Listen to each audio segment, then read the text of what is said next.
what's Missin Curfew? It's when you kind of play guilty, but you show up. How nice is a green light on the road, though? No practice tomorrow, no plane, just go. Scotty Upshaw in the clear, and he scores! Right in front, scores! A few laughs, a little bit of fun, and obviously a lot of hockey talk. You're listening to Missin Curfew. The lads.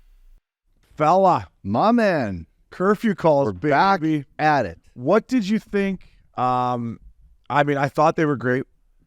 Now, however, we recorded them as the playoffs were going on, and a couple times as they came out through the summertime, I forgot some of the shit I said. I was like, oh boy, I said that. And were you quickly reminded via our social media clips, or was it actually like people calling you going, that was the funniest thing I've ever heard? I had a bunch of, when the first early ones came out, like the one where we talked about the first strip club experience, Purple Rain. Yeah. That was a big hit. Yep. So a lot of my buddies from back home, the guys that I was with that night, shout out to Brandon Harker again. Harks, he was there with me. He was like, oh my God, that's great. How do you remember that? I'm like, Totally. come on, buddy. You know, I get the first naked woman you see. That's true. Yeah. And for me, I was in the same boat, and, Max actually hit me up, and I totally made a mistake at one point. I mentioned the name I should probably not have at the time. Yeah. And you're quick to remind that people listen, and I meant no harm. And I hope to Puppy's like, people are actually listening to this shit. Yeah, I hope to the person that I mentioned their name, it was a no harm, no foul. I apologize, and we just got to keep it to any sort of thing that walks the fine line with a name. We usually are really good at just not mentioning the name, mainly because we can't remember the name.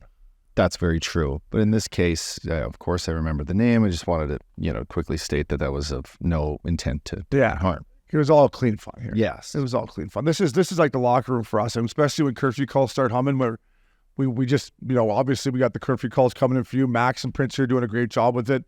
The questions have been great. The fans have been great. But it brings out me and you in the dressing room. So at the same time, like, take it with a grain of salt, some of the stuff that we probably, I've said, Locker room talk. Because there was one clip that came out where I was talking about Austria, and like I saw the clip come out, and I was on the golf course. I literally called Princey. I was like, Princey, the clip's good, but you got to take out this one part that I said. Like, it was just like, even for me when I heard it, it was whoops. It was like, oh my God, you can't. You can't say that. You can't say that. Sometimes we forget the camera's rolling. It was so long ago that we recorded them and we banked them, and like I said, Max and Princey done a great job, and I think it's great off-season content. And this one's going to come out in October. As this one comes out, we're going to be on a fellow tour in Detroit and a fellow tour in Toronto. So I figured, let's get one in the can. But moving forward, as the season goes on for our next year, I'm gonna ask the fans, and as we get closer to that, off-season content. I want off-season questions, right? Like, a lot of the questions were great about hockey and stuff like that, but next off-season, I'm hoping to get it more around. Let's just talk about, what you're doing in the summer, what's going on this summer, other stuff like that. That to me would be the perfect type of curfew call. Like stuff you'd want to hear if you get caught at a bar, sitting next to us at a bar. Yeah. And we're like watching a football game and we're talking about whatever. Yeah. Not hockey. I don't know if it's doable, but I just it would be nice to just generate all around off-season curfew calls. But it was great. We're going to keep them rolling here. Max says the questions continue to roll in. So it's good to get to know our listeners, although I think we have a pretty good heartbeat on who was listening to Missin Curfew. Well, this is just clarified. Goddamn giveaway. This is just clarified it for you fucking beauties out there. Keep them rolling. So we're going to start with a question here on the first one. Luke Hagren. What would you call this guy? Greenie? Hags? What would be his fucking locker room name? I'd say Hags. Hags. Well, Hags, I'm a Leafs fan living out in beautiful Victoria, British Columbia. Beautiful. Never made it to Victoria. It's a beautiful place. I know. No, the island's amazing. I have some regrets throughout my Canucks career. That would be one of them. I never went over there to see Tyson Barrie and the boys that live over there. I mean, I wasn't too far when I lived in Kamloops, but Bear Mountain, nice golf course. Beautiful, like, little marina area in Victoria. Our capital, British Columbia. Is it good nightlife out there? No. Not like... Good fishing. You got Nanaimo. You got Tofino. Great surf spot up north in Victoria Island. But no, not great nightlife. Beautiful, though. But postcard. There wouldn't be any, like, good little, like, sneaky little bars. Like, I mean, we went to Newfoundland, and Newfoundland was a small little fish town, but fuck, those bars run real. So it doesn't have nothing like that. Nothing like that. No Newfies there. No, but there's not, like, just good little lot like lumber guys. beards.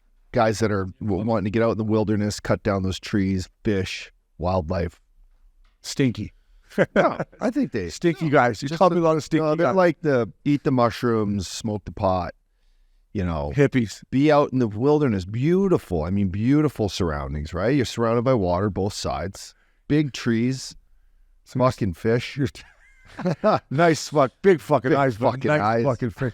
So you're telling me there's big, stoned, mushroom lumberjacks. Yes. Okay. Lots of them. Lots of those. Okay. So Pretty place. gotcha. And okay, well, that's a good description of Victoria, dog. I appreciate it. Growing up, I would get fired up anytime the Leafs would play the Habs, as would I, fella. Senators or Sabres, even as just a hockey fan, a rivalry game just meant more. I have a question about NHL rivalries. During your playing careers, which rivalry was your favorite to play in? And secondly, if you had the opportunity, which rivalry would you love to play in? Love the pod. Keep up the work, fella. Cheers, Luke. Go ahead. for it. Okay, I'll just. I know what you're going to say. Yeah, Go ahead. Go ahead. All right, to answer his first question, I remember as a kid, my dad had a TV that was no bigger than the size of, way smaller than this computer I had. It used to be in our kitchen. It was a box TV. You remember those? Sure do. It was probably TV that it looked was like a a radio. 4x4. Yeah. It used to be, he even built a little thing for it to sit in the kitchen next to the fridge. And that Saturday nights, hockey night in Canada, I would watch exactly what he said, either Montreal, Boston, or Toronto and whoever else hell they'd want to play. But there was always that hockey night in Canada game on Obes, and it was just, I remember Patty Waugh, I remember Felix Potvin, Dougie Gilmore, all the boys. Anyway, so that rivalry as a kid is something I always remembered. Throughout my playing day, I always wished I was part of the Edmonton Oilers Calgary Flames fucking Battle of Alberta. There's no way. I would never wanted to be on that. I never got a chance. Yeah. I would have loved to. I would have loved to fucking play in front of those Alberta fucks and been out there and doing my thing. And I always cherished the fact that I could go to Edmonton and play hockey. And I'd like the Calgary too, but that stop in Edmonton would be all time. And then for me, when I played, I would have to say my Philly pit was, playoff time. Sid the Kid came in the league. They had Fleury, they had Letang, they had Hossa, they had fucking Gonchar. It's great battle. They had great battles. We had a great team. And then down the stretch, St. Louis Blues, Blackhawks for us was those were, game 7, overtime. Actually, it wasn't overtime. We scored late and then win the game 7. But the Blues, Blackhawks, they had a fucking dynasty. We were that team that just couldn't quite get over the hump, but we beat them in that one playoff round, and those games were always great. The battle of the Midwest, the Blues and Blackhawks. Midwest. I would say this, the Pittsburgh Philly, when you and Loops played and you guys had that, I was out in Vancouver then, and even probably in my second year in Tampa, but I would always tune into those games. As a guy that's in the league, like, I watch more hockey now than I did when I played in the league. Like, I would watch you play, I would watch Loops play, I would watch my buddies play, but other than that, you don't really, I don't know, you just, you know what I mean? You can't bet on it, right? So why the fuck am I watching if I can't bet on it? But I would tune in. Buddies playing. My buddies were playing, but I would tune into that rivalry. The Battle of Alberta, listen, I guess I played in it. I didn't really get I didn't get a chance to put an impact in it. Still one of my favorite Loophole tweets ever was, he's like, fuck Obes, I fired on the Battle of Alberta, but after the second TV timeout, you didn't have a shift, so I had to turn it off. So I never really got to appreciate it like it is now. Like, we went up there for the playoffs, and to get a feel for the fan base, and obviously that was playoffs, but the energy was insane. Yeah, it's great. It was insane. It's great. And now new buildings. Yeah. Hopefully Calgary, but for me, good. the one for me was my Canucks days. Hawks Canucks was unbelievable, right? Yeah. Obviously they got the better of us, much like you said, when you played the Blackhawks, although you nipped them the one year.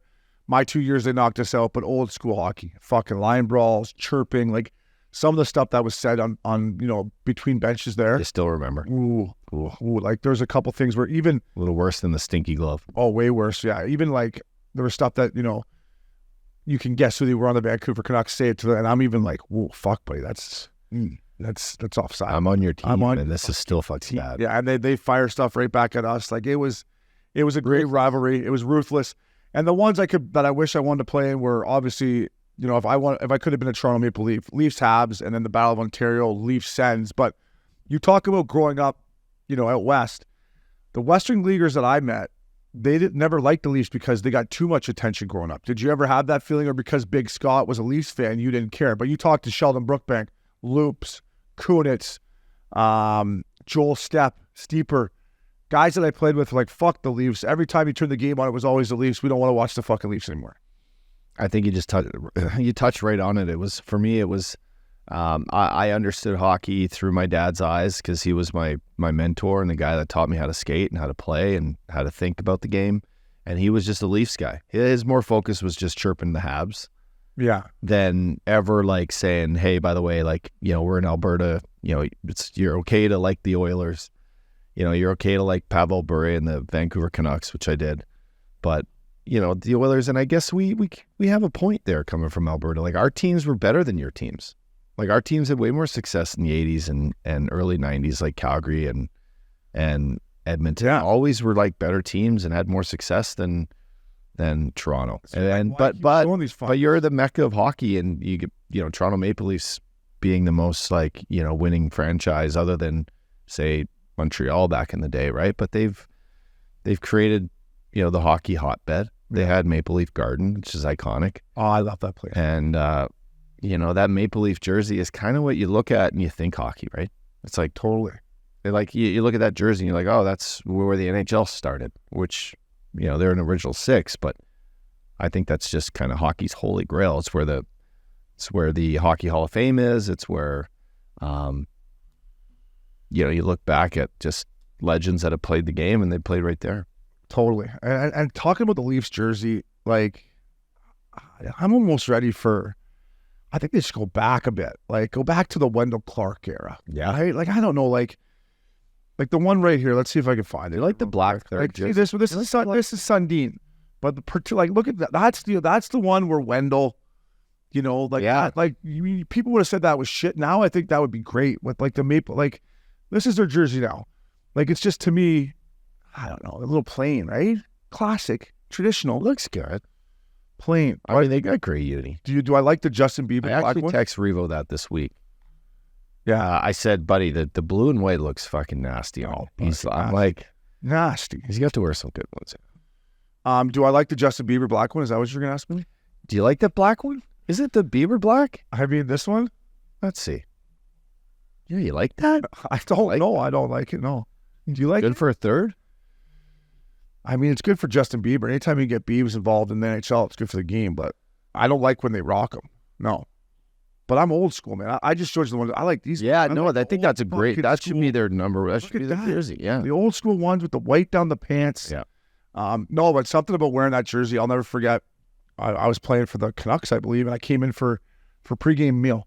Mm-hmm. Still remember, I could fucking look up the elevator coming in, you know, the nice spread there, right? And boys are like, "Oh, but your buddy just got traded." I was like, "What?" They're like, "Loops just got traded."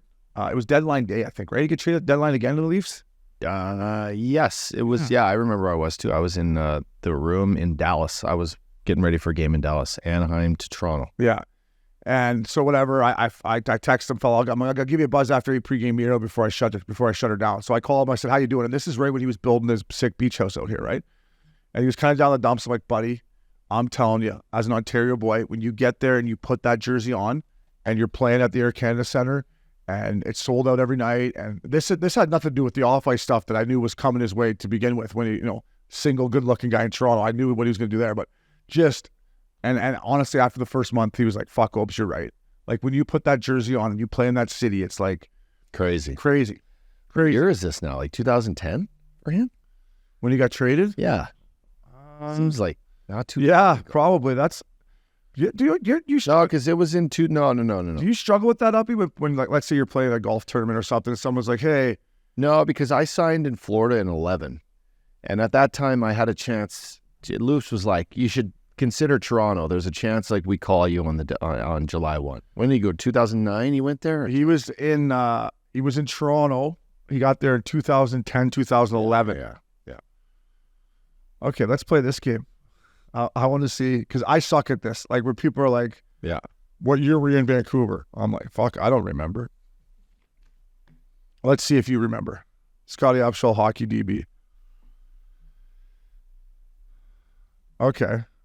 What was your first year in Phoenix? First year in Phoenix, 2008-9. Fuck, God, oh boy. Good job. Wow. Okay, maybe you're better than me. That's a scale. What was your first year in Florida? 2010-11. No. 2011-12. That's what I meant. Because you just told me Loops was 10-11 Yeah. in Toronto, and he tried to get me there. I guess I played on more teams than you. You stayed places longer than I did. And then where was your first year in St. Louis? 15-16. Yeah, oh boy. Yeah. You got her. Like, I think I was in Vancouver in 2010.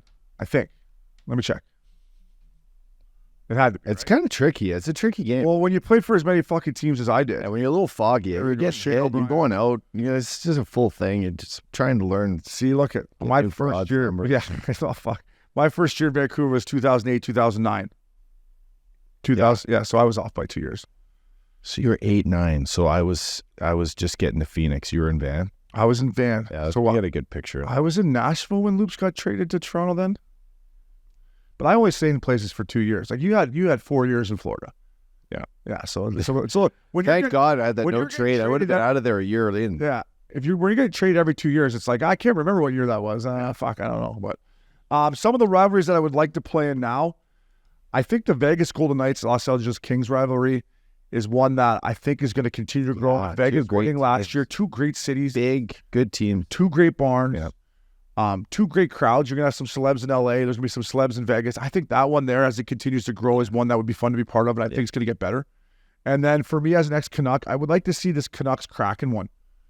And it's on talks in the boys in Vancouver now because you're Kraken. Scotty Upshall, Seattle Kraken have proven that they're a playoff team. Yeah, they cost me a lot of cities each last year. I like to see that Canucks Kraken get a little more fucking sandpaper. same. Like talks, get them fucking going. Well, who does Colorado have now do they have the Blues as a rivalry? Like, because I'd like to see Colorado and Seattle go toe to toe now that they lost in the playoffs against each You want them to beat them again, do you? other. Just like, Seattle's kind of got their number. Now, if you go off the history of the Colorado Avalanche, it's the Detroit Red Wings. It is. But They're in the other. But conference. now you would not say that. It's a good point by you that the Avs don't really have one, I guess.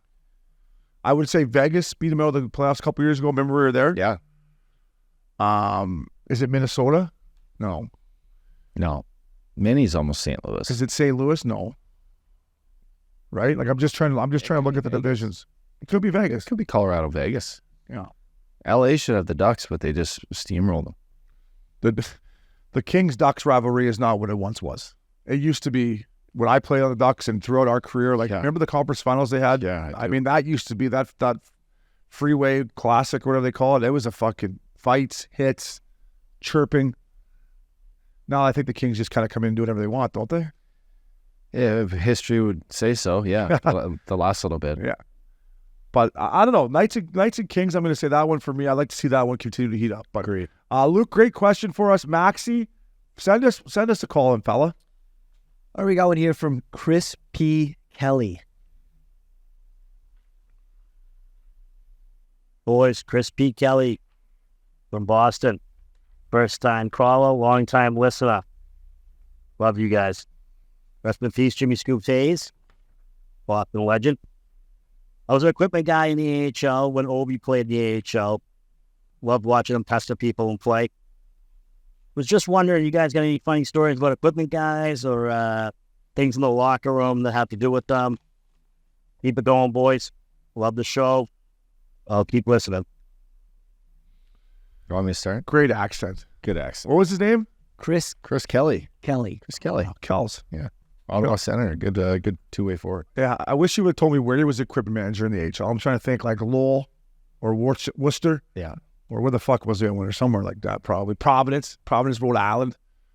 Go ahead, start it off, bud. I got 2 stories. One, both take place in the minors in Milwaukee, so I was probably playing against this guy too. But we had one trainer the year we won. He actually was our trainer throughout my course there. His name was Paulie. Been there forever. Forget Paulie's last name now. A great guy. Good flow, good guy. Lived in Milwaukee, was like a lifer there. Not too old, but had a great little shack. He had this house. It was like two-story house, had the upper suite. It wasn't too far away from where we all lived. Anyway, I used to go over there, catch a late game, fucking rolling up, And we used to put on, like, at that time, this is 2003, we'd put on music videos. Not music, but like, you know, concert videos. And he loved U2, like Dave Matthews. MTV, like music No, videos. like Dave Matthews, like Times Square concert, three disc concert. You know what I'm talking about, Max. And we just, he had a good stereo system. We used to just pound. And anyways, the first time I got into really U2 at the time, was funny because we're talking about U2 at the Sphere in Vegas now, and they're doing all these shows. Yeah. But he used to have these U2 videos and shit, and we'd just be, you know, light up one and watch them. It would be fucking great. It'd be great. And so his assistant at the time, his name's Gunnar, this guy Gunnar. Light one up, it'd be great. So Gunnar was a hockey guy. He wasn't all there. He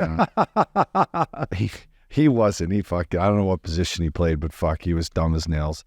And he was our assistant trainer. He used to come in and help out every now and then. Not too much responsibility. You didn't want to give him too much responsibility. Just but anyway. make sure the fucking gitch is dry, eh? So I threw an after party at my house one time. We leave Water Street, go across. I'm living at this place called the Blatz. You had the fish tank in there and everything. Good sound system. Great for after parties. And anyway, Gunnar's in and he passes out on my couch sitting straight up, right? And someone from the hallway in my house, coming into my house, brings in the fire extinguisher. And they bring that fucking thing into my place, and Gunnar's passed out, and they just take the pin out and they hose Gunnar down on the couch.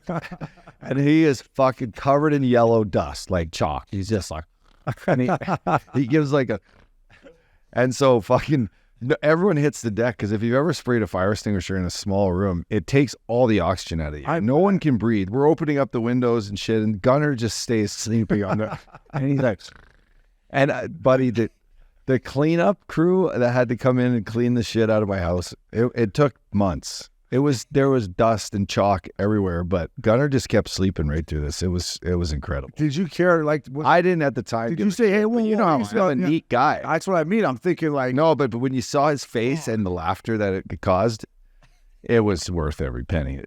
Whatever. No, for sure. It's a rental too. If it was a real pad, I'd be like, this is fucked up. Yeah. Someone get this guy a towel. How long did it take you to like clean it up? Like weeks. Weeks. Weeks. It was brutal.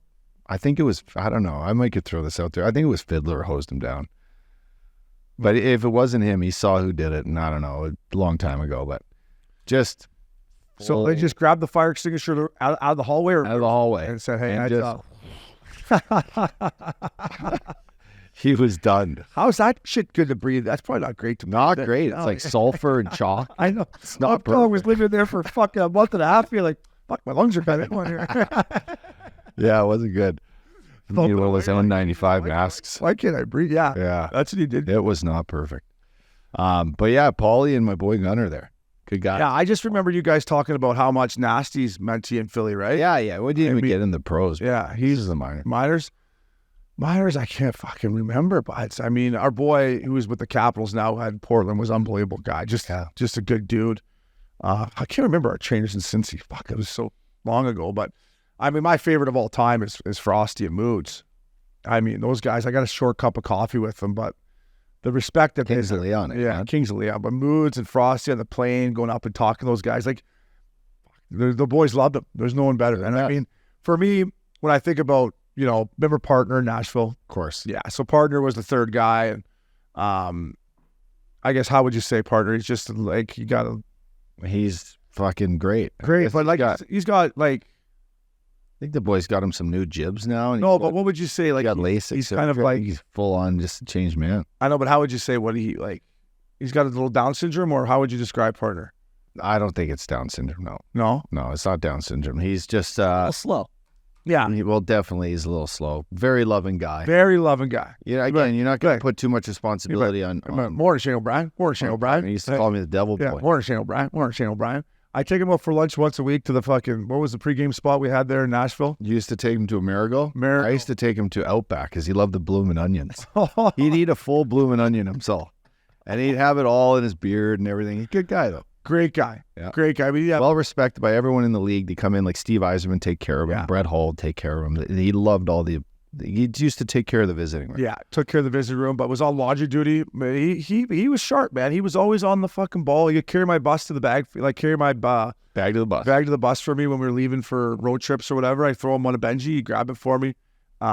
Great guy. He was one of the guys when I think back of just fun to see at the rink. Always made you laugh. The boys loved him. Strong as an ox. Totally. And he had to deal with Pete Rogers. And Pete Rogers telling him what to do. Yeah. Come on, Pete, eh? I think Pete's still there. I think he's still there too, yeah. Yeah, he's still there.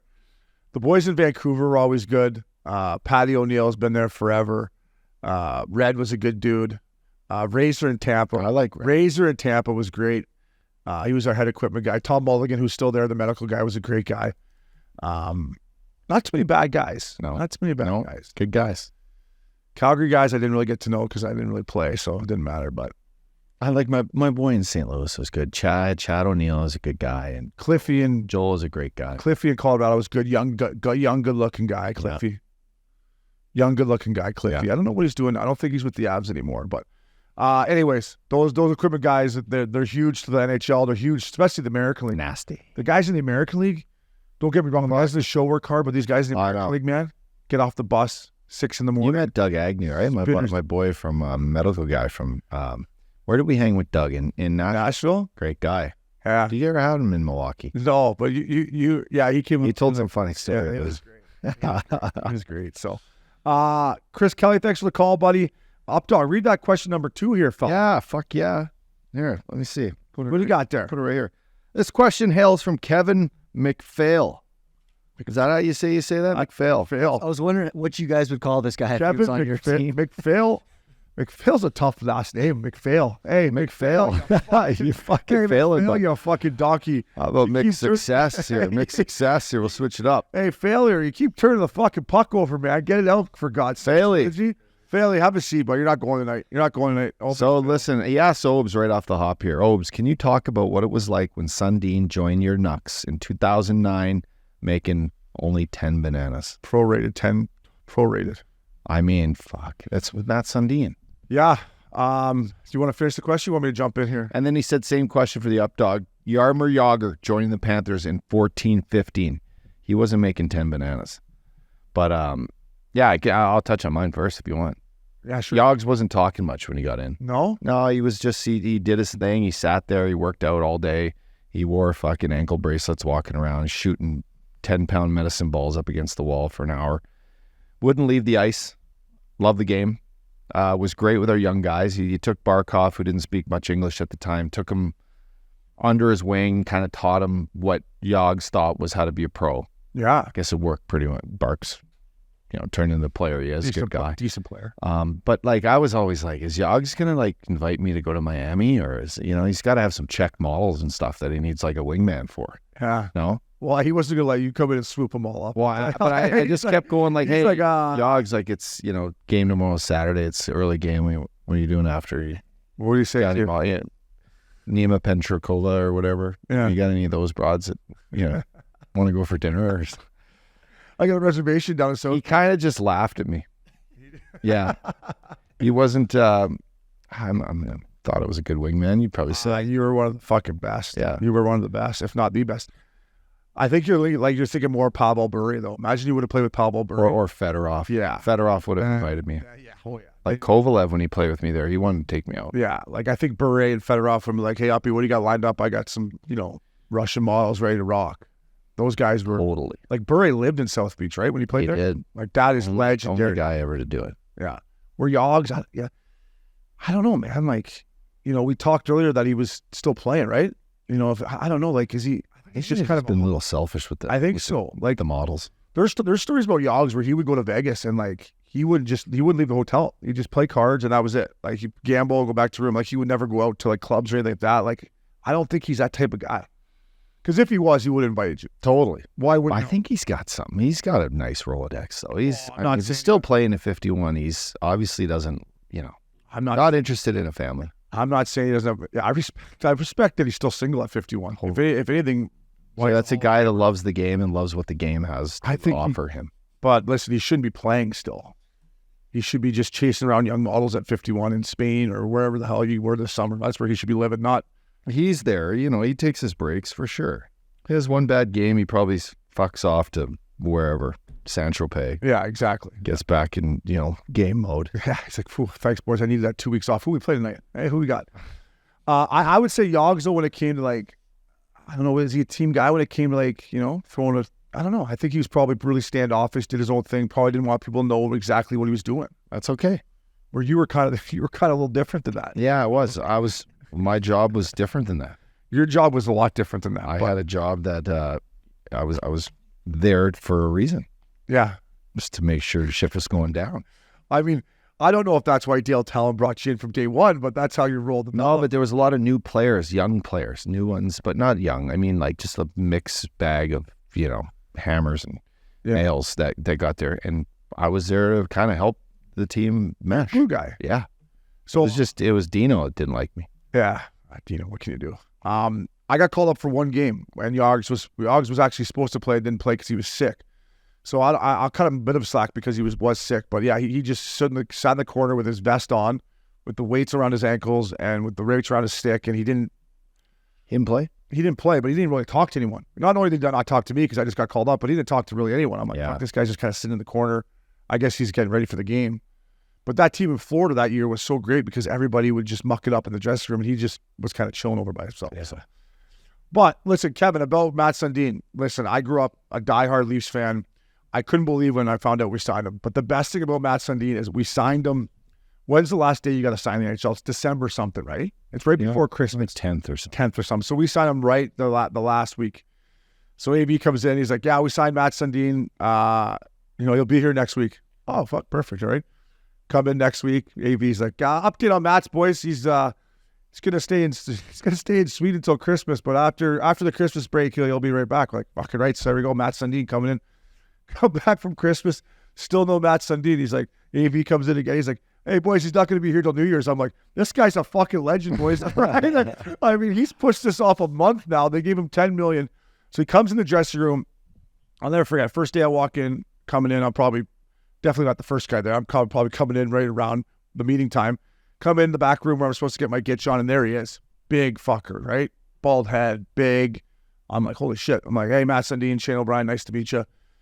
And I'm just looking at him. And I'm like, the first day of practice, I'm staring at him. And I'm looking at him in the dressing room. And I'm looking at him as a kid from Port Hope, Ontario, where finally I'm like, snap out of it here. I was like, the fucking guy's on our team. So anyways, he moves into Cole Harbour where I was living. And he only had one car at the time for him and his young, beautiful Swedish fiance at the time. So I ended up driving Matt's to the rink. I ended up driving him to the airport. And he ended up driving him home from the airport. But great guy. I took that one for the team. And all he used to say to me was, Obs, stay single. You're doing it right. Don't get married. You're fucking the only smart one on this team. Stay single. Love to hear the stories. The one thing about it, we go back to Toronto, legendary Matt Sundin move. We land, we get on the bus. We're supposed to be going down the harbor, down the west or wherever we're staying, right? Another fucking Weston. Matt gets the bus to go to Yorkville, drops him off at his house. So we come back to the hotel and there's 50 fucking media people. And they just can't wait for Matt's, eh? So Matt's is there. So I'm like, I'm going to wait to be the last one off the bus, right? So everyone gets off the bus and they're thinking, here comes Matt Sundin. And I just come off the bus. I'm like, how are we doing, fellas? You guys want to talk about it? I'm like, where's Sundin? I'm like, yeah, he's not on that fucking bus. So anyways, we beat him. We go out that night. I think I've told this story before on this podcast, but we win in a shootout. Matt scores the winner. We go to music. He gives me his credit card. He says, Obi, do your thing. Take care of the rest. And we have a fucking night. A night. And I'll never forget how hung cheese Matt's was the next day on the plane.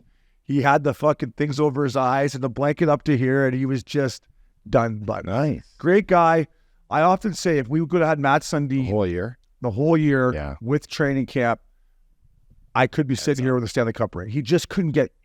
I've never seen the guy ride the bike more than this guy. Like, you could tell that he wasn't that he didn't feel like he was in shape, and he almost went so hard to get in shape that he just couldn't catch up. And that'll be another thing, you play in the East a lot. The travel got him. Like, I remember him saying we'd land in Vancouver and be driving home. He's like, how do you guys do this? Like, this is killing me with the time change and the travel. But great guy. Loves Brian Berard. I mean, how hard Matt Sundin shot the puck, man. It's crazy how hard he shot it. It's funny. I remember back then, Obes, that was such a topic of conversation amongst the league, was Matt's handling the travel in the West. It was a big deal for him. Usually you just kind of talked about it a bit, but then like when he came in, it was like the thing that everyone talked about, right? Yeah, no, it was. But I just remember this first day of practice with us. I'm just looking at him up like, holy shit, that's Matt Sundin. Yeah. Big righty. Great guy. Big ox. Great guy. He always say, Obi, stay single. You're doing it right. I said, don't worry, Matt. I ain't getting married anytime soon, buddy. I ain't getting married. So great question by Kevin. Maxie, let's go. We got a call in, right, fella? Call in, baby. Yes, from Zach from Ohio. Good morning, fellas. Zach from Ohio here. First time curfew caller. Just arriving to this shithole I call a job, where the only thing I'm thankful for is I can have been a big old lip boomer all day. There we go. Was just wondering what the boys thought. If you're a GM of a team, how do you keep the players and the fans engaged if it's an absolute dumpster fire of a team like my team, the Columbus Blue Jackets? Love the show, boys. Keep doing what you're doing. I guess this may have been before the Babcock firing. Yeah, this was, but Because all you got to do is just, raise some headlines there. yeah, I mean, that's got to be one of the toughest things as a GM, when things continue to go bad. I think if I was a GM on a bad team, I would talk to the media a lot. I would talk to my fans. I don't know if I'd have a curfew call segment like this, but you would just try to explain to them, almost like they did in Philly last year. And I think it was more of John Tortorella than it was the GM of Chuck Fletcher who got let go. But I'm sure we'll see it this year with Jonesy. And you just explain to him, trust the process, or this is what's going on. This is our big picture. Like, I think you just got to be completely honest with your fans and say, this is where we're at. It's not acceptable, but this is what we're doing to improve, because that's all you can do up dog when you're on a bad team. Yeah. A lot like what you just said in Philly, what they did. I think the Columbus Blue Jacks, for example, okay, you're going to shake things up. Yes, your team sucks. You get high draft picks. You get Fantelli. You got some good you got Johnny Hockey in there. You still have some guys to build around. Okay, why don't we do what Philly just did? Why don't we bring in, Rick Nash as an assistant GM, but maybe it's time that you create some excitement and he becomes more of the front-facing guy that's talking to the media, that's talking about his young players daily. Then you bring in another guy. Who knows? Mike Commodore. Okay, Mike Commodore is now taking over hockey operations. So you put these, you just do something that's from left field that brings familiar faces that the fans love and that players can look up to, and give them a responsibility of being around the guys, talking in the room, doing this. Mm-hmm. I just think hockey needs to change a little bit like that. And if you don't engage some of these, familiar faces with the fans that they all grew up loving, that kids used to go watch, and now the kids are in high school and in their jobs and having to spend money on tickets. Well, maybe that's just a way that they stay engaged. But if your team just continues to suck and you hire a European GM, or you know that no one knows, or you're trying to bring in analytic guys that I don't know, you maybe just had to change kind of the way the franchise looks, and that might be starting in the front office with guys that have had great careers that played for your town. Yeah, and that's what Philly's doing. You kind of teed me right up, to bring in Daniel Briere, a guy you play with, and Jonesy as a president. And listen, more than anyone, there's no fan base harder than the Philadelphia Flyers. But if you're honest with them and you play hard like Torts has them going. Bill Guerin, I know he's not on a struggling team, but I think Bill Guerin is one of the GMs that, if I'm a younger GM like Mike Greer, Pat Verbeek, Bill Guerin is honest. Yeah. Talks to his fans, does every fucking TV show, does every radio show. I think he's great. And then just markets. If you look at Pat Verbeek and Mike Greer this year, right, they're going to be on two rebuilding teams. They're not going to have to answer the tough questions. But if you're Pierre Dorian, who's been in a rebuild and now has spent all this money, and we've talked about Ottawa a lot leading into the season, time is now for him, right? He's kind of used that as, I trust the rebuild, trust the process. Here comes our guys. It's going to take some time. So I think it depends on what market you're in. But for me, you just got to talk to your fans and show them the big picture. Because if you're a fan and you don't see the blueprint of what's coming next, that's probably when you're going to be get this guy out of here. Yeah, and why not jump in the media, and why not talk about your own story? Use the media. Use your narrative. Totally. Build your narrative, whatever you sit back behind the doors with your team in the war room, bring that to stories so your team reads them. So the hockey world reads them. So you're kind of this is the process, this is the build. Well, you're going to, you know what, our team, we're struggling right now, but wait until you see we call up a couple of these young players. I'm going to put them in spots where they're going to succeed. You'll see that, we have the growth there. Yeah, I went out and spent a bunch of money.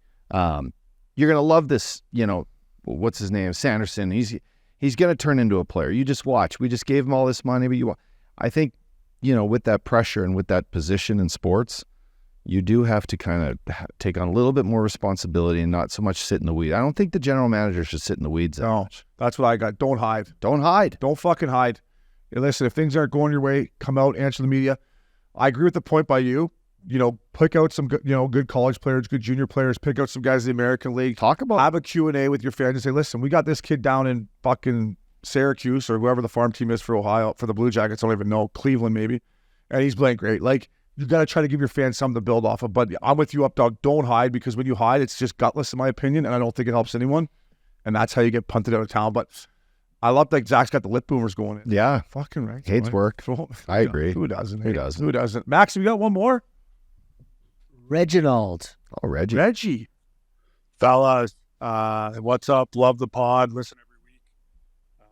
I got a good story for the boys. Nice. So, Obi, I played up in North Bay for a real short stint one season, but one day, the coach calls me into his office. He's like, hey, how's it going? What were you up to last night? And I just said, oh, nothing, just, at home, ready for practice today and all that good stuff. And he's like, you drive a little silver Dodge pickup, don't you? And I said, yeah, why? He's like, well, I've been driving by your billet's house the last couple weeks, and it's, 11 o'clock on a Tuesday, midnight on the Wednesday.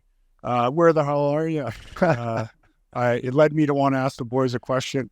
Have you ever been brought into the coach's office and just caught dead to rights? Nothing you can say. Of course, I've been out boozing and partying and, doing all the good things you do in junior.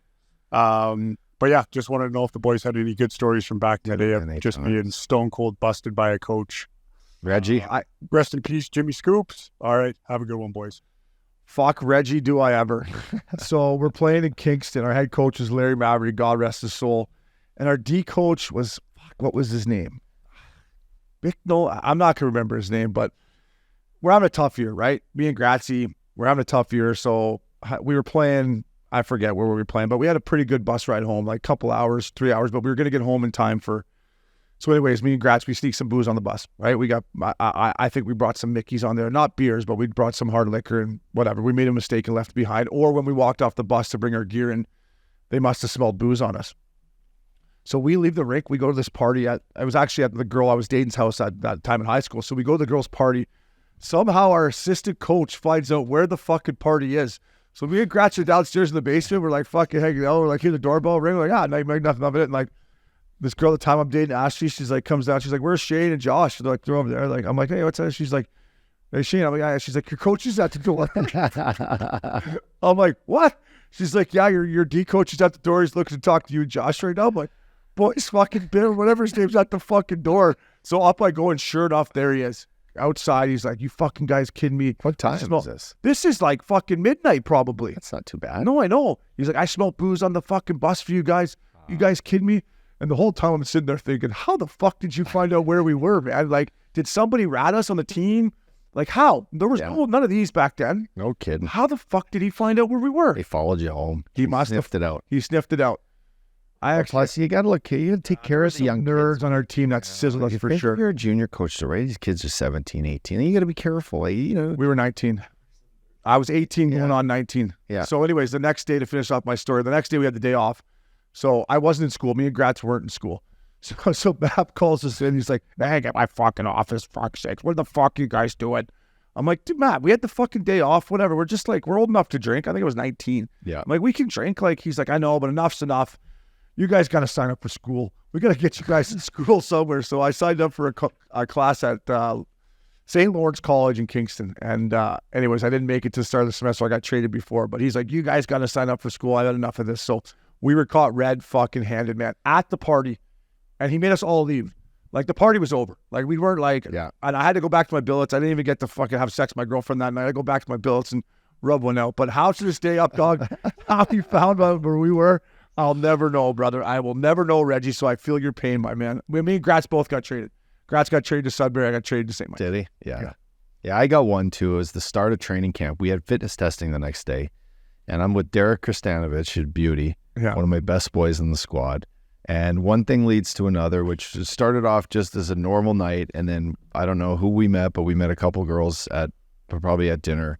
And then we go back to my house. my billet. Back to your billets. Yeah, and they were always pretty. So you had cool billets. Really cool. That's billets. awesome. And then That's awesome.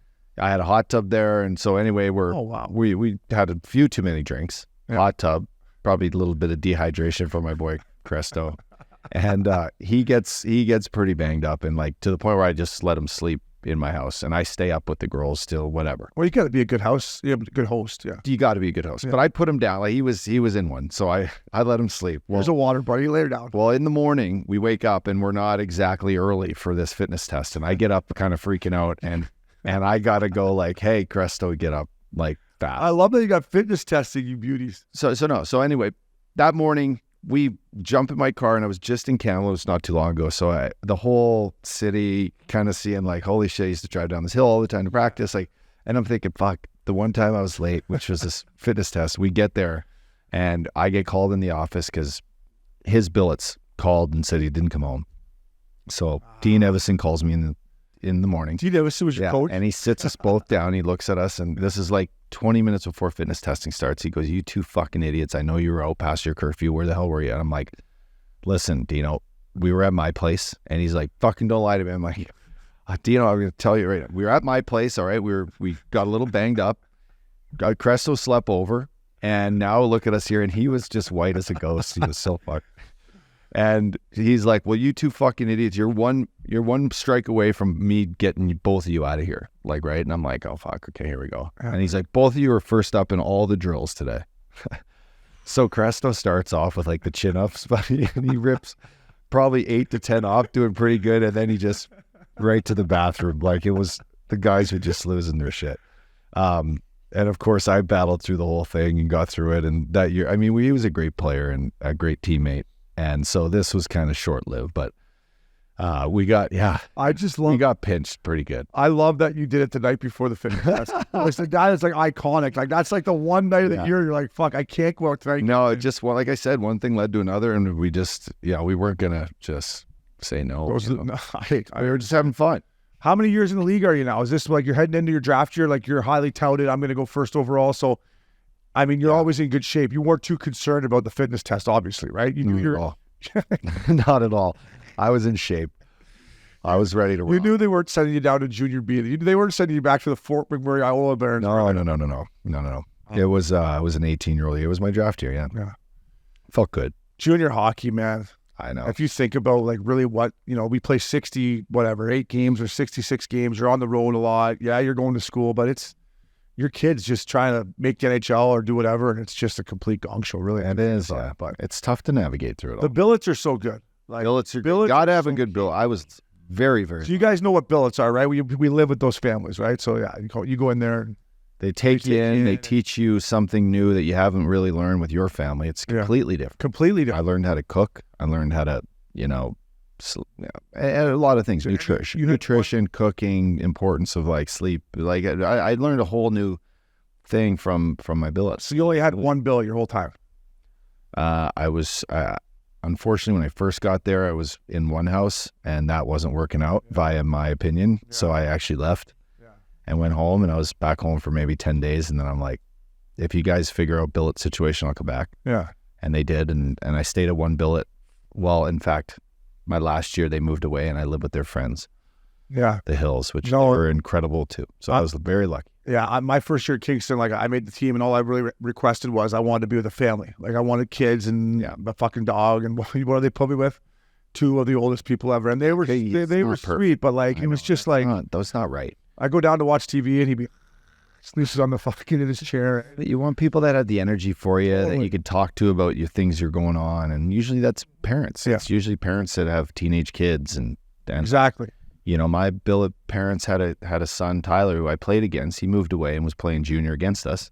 And that just sort of their moment in their life and the moment of our life, it works. There's, they're obviously, they treat you like their kid because you're as old as, their kid, or hopefully, but I cherish that. And I look back and saying a big catalyst to my career was having these billet parents. Yeah. How long do you live with the billets for? Is it like years, months? The season's what, 8 months? Basically like September. Yeah. Beginning of September until April, May. Yeah. Or April. Like a school year. School year, basically, yeah. And then my second year, I had great billets. I had a cool little setup upstairs, like the big bedroom.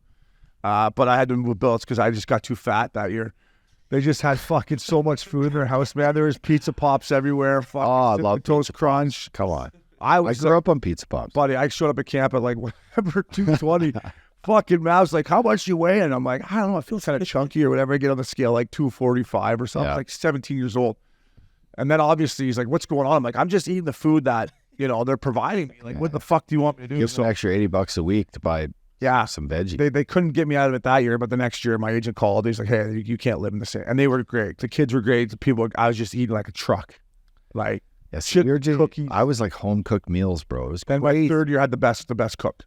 Yeah. Like I remember just sitting there and she'd drink a bottle of wine at dinner and I didn't like wine.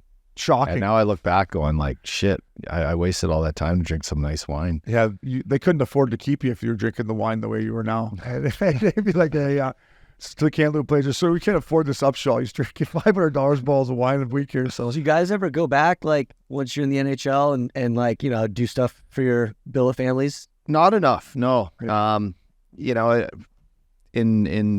my area, like, Kelowna or Kamloops, it's it's a little bit ways away from where I grew up and where I spend time seeing my family. So it's different, right? But, maybe it's different in Toronto if you get to play around your billets or... Yeah, I think certain guys, if you stayed there for a whole 2 or 3 years, I'm sure, but there's still probably not enough. I mean, these people are doing it to make money. Like they only that. But I think like Max is saying, like throughout your career, did you keep like a good relationship with him? Did you go back and see him? That's not enough. Yeah, I mean, I moved around, so I didn't have that close relationships with them. But I don't think guys do it enough. But without billets, there's no junior hockey. Yeah. And man, those pizza pops were good. Hey, with the fucking bacon in there. Oh, goddamn, man. Tiptoe down at night about 10 o'clock. Hey, might have a pair. Hey, not good for the weigh-in the next day. So, Maxie, great job. Alex, thank you. Curfew calls, keep them coming. We'll be putting them out throughout the course of the regular season, obviously next year in the offseason, but me and Updog love them. Up at you, the man. Thank you. That was Missin Curfew.